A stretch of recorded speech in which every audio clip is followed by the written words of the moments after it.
This lockdown seems to be a very fertile space for people across the world to get in touch with their creative selves. Perhaps social distancing and self-isolation has sparked us into discovering more of our imaginative selves and connect with our innate desire to reach out and collaborate with others.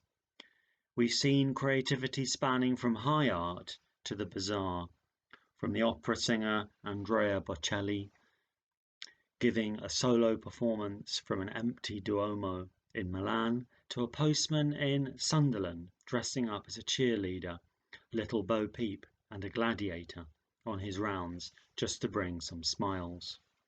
We've seen a wonderful range of hand-painted and hand-drawn rainbows in thousands of windows to say thank you to the NHS. We saw a family dancing in their kitchen to Jess Glynn's Hold My Hand, and the clip went viral. In many city streets in the UK, we've seen mass yoga and keep fit sessions in the middle of the road. One resident said, "Our worlds have shrunk and our street has become our world." And closer to home, Margie and Chris have been stepping into famous paintings.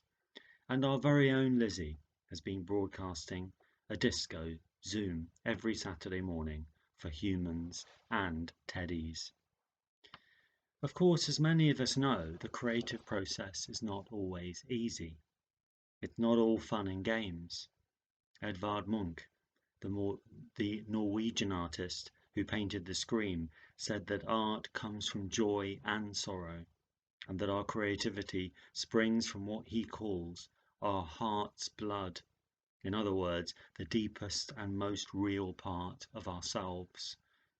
For some of us, our creativity is fused with our search for the sacred. Osho said, "You become more divine as you become more creative." All the religions of the world have said God is the creator. I don't know whether he or she is the creator or not, but one thing I know, the more creative you become, the more godly you become. Creativity can celebrate what makes us human.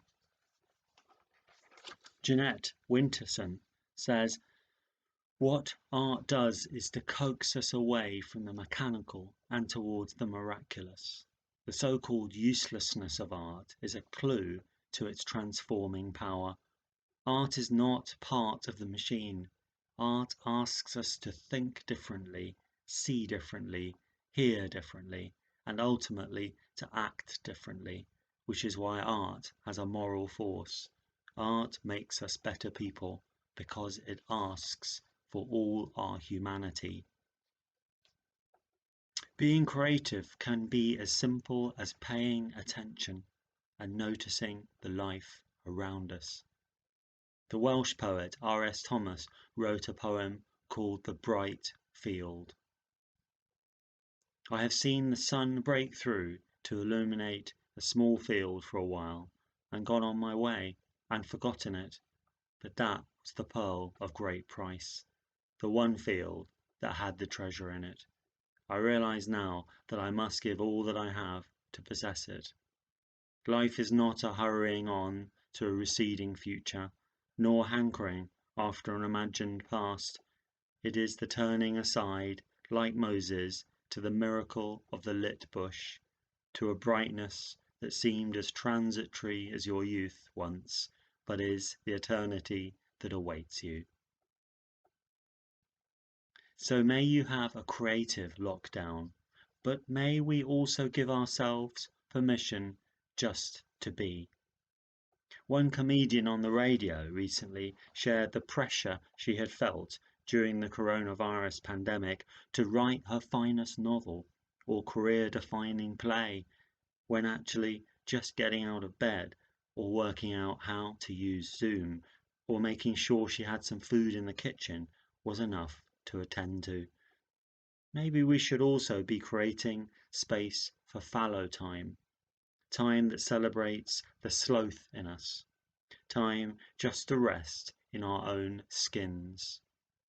Rabindranath Tagore, the Indian mystic and poet, wrote, On many an idle day have I grieved over lost time, but it is never lost, my Lord. Thou hast taken every moment of my life in thine own hands.